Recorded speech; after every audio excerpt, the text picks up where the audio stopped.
श्रोता प्रेमियों, मैं राम सागर शास्त्री आप लोगों के समक्ष एक प्रसंग रखने जा रहा हूं, महाराणा प्रताप की कथा।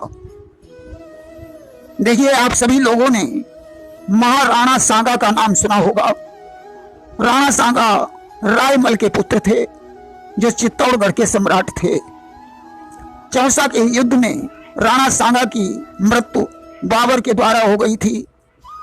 राणा सांगा 4 भाई थे।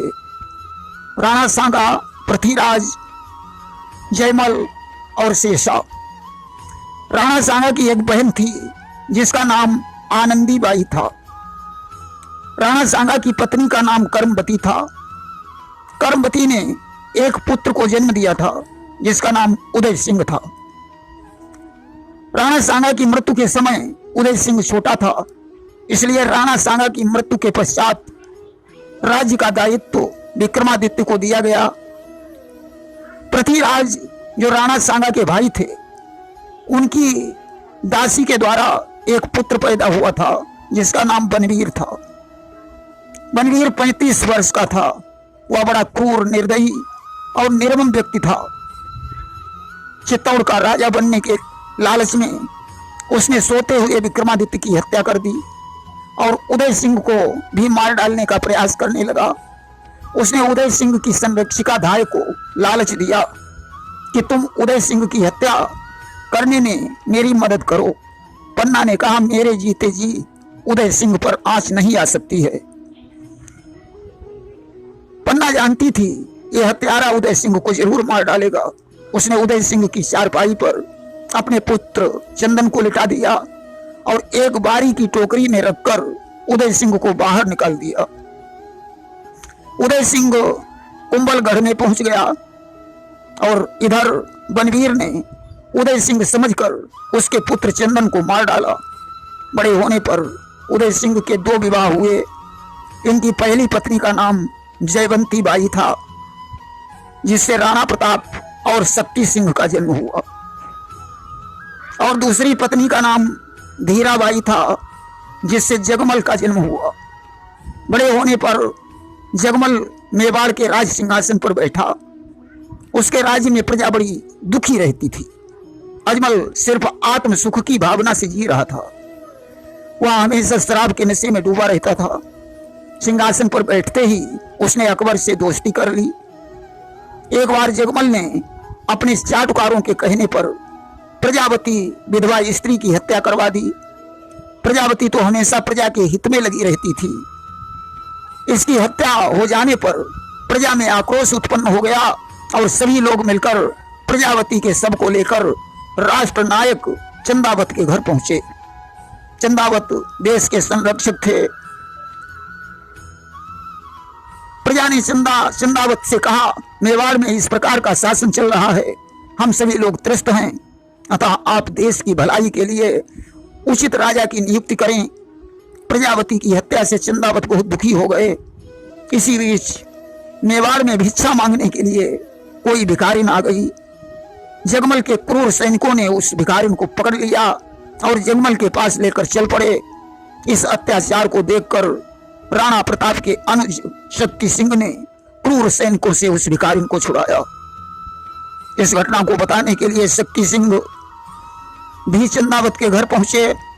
चंदावत ने कहा, शक्ति सिंह, तुम अपने कर्म पथ पर अग्रसर रहो, मैं शीघ्र कोई निर्णय लूंगा। उन्होंने मेवाड़ वासियों को धीरज बंधाकर वापस कर दिया। एक दिन की बात है कि लगा हुआ था एक दिन जगमल का दरबार, बैठे थे आनंद में सभी सूर सरदार। जगमल का दरबार लगा हुआ था। जगमल आनंद के सहित राज्यसभा में बैठा हुआ था। उसी समय राष्ट्रनायक चंदावत ने दरबार में प्रवेश किया। जगमल ने सिंहासन से उतरकर उनका सम्मान किया। चंदावत ने कहा, जगमल, तुम कितने अन्यायी हो। दीन दुखियों की भलाई करने के बजाय तुम उन्हें पीड़ा देते हो। प्रजा की भलाई चाहने वाले की हत्या करवा देते हो। तुम सिर्फ सुरा सुंदरी के में मग्न रहते हो। तुम्हें मालूम होना चाहिए, जिस राजा के राज्य में प्रजा दुखी रहती है वह राजा नरकगामी होता है। प्रजा सुराज प्रिय प्रजा दुखारी असोनप अवसि नरक अधिकारी। जगमल, तुम्हें अपने अपराधों की क्षमा प्रजा से मांगनी होगी। अब तुम्हारे लिए यही अच्छा है कि यह राजमुकुट किसी योग्य व्यक्ति को समर्पित कर दो। जगमल ने कहा, अब आप ही योग्य व्यक्ति का चुनाव करें। मैं अपना राजमुकुट और तलवार आपको समर्पित करता हूँ। चंदावत ने विचार किया, राणा प्रताप से अच्छा कुशल शासक कौन हो सकता है। उन्होंने राणा प्रताप का राज्याभिषेक कर दिया। चंदावत ने अपने हाथों से राणा प्रताप के मस्तक पर मुकुट रखकर तलवार पकड़ा दी। राणा प्रताप मेवाड़ के राजा बन गए। अब तो प्रजा में जय जयकार होने लगी। राणा प्रताप ने प्रजा में वीरत्व पैदा करने के लिए अहेरिया उत्सव का आयोजन किया, जिसमें उन्होंने कहा, शिकार खेलना प्रत्येक क्षत्रिय का कर्तव्य है। एक बार की बात है, शक्ति सिंह ने इस अहेरिया उत्सव का विरोध किया। उन्होंने कहा, जीवों को मारना महापाप है। इस बात को लेकर राणा प्रताप और शक्ति सिंह के बीच विवाद उत्पन्न हो गया। अब तो दोनों के बीच में तलवारें चलने लगी। राज पुरोहित ने बीच बराव करने की बड़ी कोशिश की, परंतु दोनों व्यक्ति शांत नहीं हुए। पुरोहित ने सोचा, अब तो राजकुल में अमंगल होने वाला है, इसलिए उसने अपनी कटार छाती में भोंक ली और प्राण त्याग दिए। पुरोहित की मृत्यु से राणा प्रताप बहुत दुखी हुए और उन्होंने उसी समय शक्ति सिंह को अपने राज्य से बाहर निकाल दिया। शक्ति सिंह अकबर की सेना में चला गया। राणा प्रताप को इस बात का पता चला तो उन्हें बहुत कष्ट हुआ कि शक्ति सिंह जिसको मैंने था बंधु बना कर पाला, वह भी मुझको द्रोह कर गया, निकला विषधर काला। एक बार की बात है, राजा मान सिंह राणा प्रताप से मिलने के लिए आए। मान सिंह की बुआ अकबर को ब्याही थी, इसलिए ऐसे धर्मभ्रष्ट व्यक्ति से राणा प्रताप मिलना नहीं चाहते थे। मान सिंह के आने से पहले वे कुंभलगढ़ चले गए। मान सिंह को इस बात पर बहुत क्रोध आया और उसने दरबारियों से कहा कि राणा प्रताप को बता देना कि मान सिंह इस अपमान को कभी नहीं भूलेगा। इतना कहकर मान सिंह अकबर के पास चला गया और उसने कहा, दिल्ली सम्राट अब मेवाड़ सम्राट बनने का मौका है, इसीलिए अतिशीघ्र मेवाड़ पर आक्रमण करने की तैयारी करो। अकबर ने सलीम, मान सिंह और शक्ति सिंह के नेतृत्व में विशाल सेना एकत्रित की और मेवाड़ पर आक्रमण कर दिया। हल्दी घाटी के मैदान में दोनों पक्षों की सेनाएं एकत्रित हो गईं। ढपढोल और शंखों के स्वर पृथ्वी दहलाए देते थे, बलवानों के गर्जन तर्जन आकाश हिलाए देते थे। राणा प्रताप ने विशाल मुगल सेना में प्रवेश करके मान सिंह को ललकारा। मान सिंह भी कोई कायर नहीं था। उसने राणा प्रताप का सामना किया कि मेवाड़ केसरी देख रहा, केवल रण का न तमाशा था, वह दौड़ दौड़ करता था रण, वो मान रक्त का प्यासा था। राणा प्रताप के घोड़े का नाम चेतक था। वो बड़ा वीर पशु था कि चढ़ चेतक पर तलवार उठा रखता था भूतल पानी को। राणा प्रताप सिर काट काट करता था सफल जवानी को। मुगलों की सेना विशाल थी, राणा प्रताप हजारों पर अकेले ही काफी थे। रणबीच चौकड़ी भर भर कर चेतक बन गया निराला था। राणा प्रताप के घोड़े से पड़ गया हवा का पाला था। राणा प्रताप का घोड़ा भी हाथियों और घोड़ों को पसार देता था कि जो तनिक हवा से बाग हिली लेकर सवार उड़ जाता था। राणा की पुतली फिरी नहीं तब तक चेतक मुड़ जाता था। घोड़ा अपनी टापों से सेना को बेहाल कर देता था। अब तो इस भयानक युद्ध में राणा प्रताप और चेतक ने अकबर की बहुत सी सेना समाप्त कर डाली। रुंड मुंड से पृथ्वी पट गई, रक्त की धार बह निकली। इस क्षण भर में गिरते रुंडों से और मस्त गजों के सुंडों से, घोड़ों के बिकल बितुंडों से पट गई धरा नर मुंडों से। राणा प्रताप की तलवार से तमामों सैनिकों के सिर कट गए, हाथियों की सूंड कट गई। भयानक युद्ध हो रहा है। राणा प्रताप ने अपने भाले से मान सिंह के महावत को मार डाला। मान सिंह जानता था कि राणा प्रताप से अधिक बलवान उसका घोड़ा है। इस घोड़े पर प्रहार किया जाए। जो राणा प्रताप मान सिंह पर आक्रमण करने के लिए आगे बढ़े, सारी सेना ने मिलकर घोड़े को घायल कर दिया। घोड़ा चलने से मजबूर होने लगा। चंदावत ने जिस समय यह दृश्य देखा, उन्होंने विचार किया कि अब राणा प्रताप के प्राण संकट में हैं। झपट कर उन्होंने राणा प्रताप का मुकुट अपने सिर पर बांधा, हाथ में तलवार पकड़ी और राणा प्रताप से कहा, अब तुम शीघ्र यहां से प्रस्थान करो। राणा प्रताप युद्ध भूमि से बाहर जाने लगे। इधर चंदावत ने मुगल सेना से लोहा लिया, परंतु जीत नहीं सके। चंदावत उस युद्ध भूमि में मारे गए। इधर राणा प्रताप को जाते हुए दो मुगलों ने देख लिया।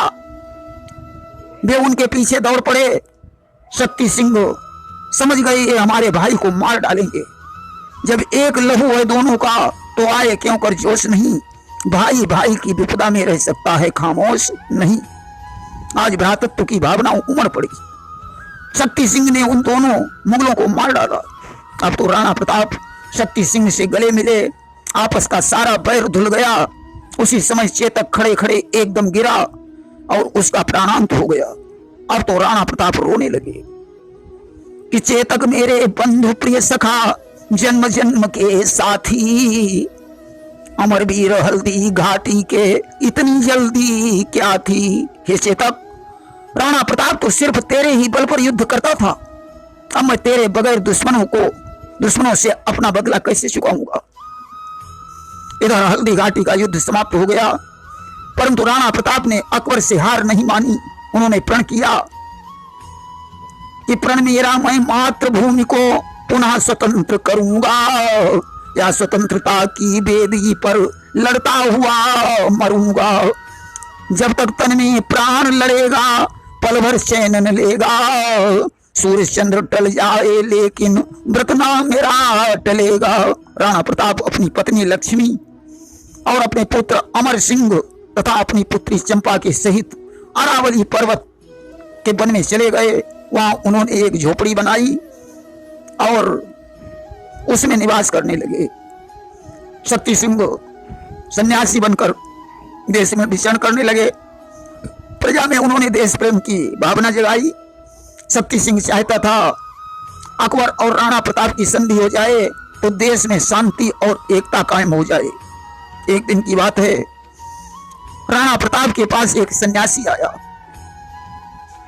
राणा प्रताप की पत्नी ने घास की रोटियां बनाई, चंपा को पकड़ाई। चंपा रोटियां लेकर आ रही थी। उसी समय एक बिल्ली ने चंपा के हाथ से रोटियां छीन ली और भाग गई। भयभीत होकर चंपा गिर गई, उसके सिर में चोट लग गई और उसकी मृत्यु हो गई। राणा प्रताप और भी गमगीन हो गए। कुछ समय के पश्चात सन्यासी बनकर अकबर राणा प्रताप के पास पहुंचा। राणा प्रताप उस समय मृत्यु की सैया पर लेटे हुए थे। उनके बचने की आशा नहीं थी। अकबर ने कहा, आप उस अकबर से तो संधि कर सकते हो जो भारत माता की जय बोलता है, जो भारत को अपनी मातृभूमि समझता है। राणा प्रताप ने अकबर की तरफ देखा, भारत माता की जय कहा और अपना शरीर छोड़ दिया। कि पूछे सिकता कण से हिमपति, तेरा वह राजस्थान कहाँ। बन बन स्वतंत्रता दीप लिए, फिरने वाला बलवान कहाँ। प्रेम से बोलिए वृंदावन बिहारी लाल की जय।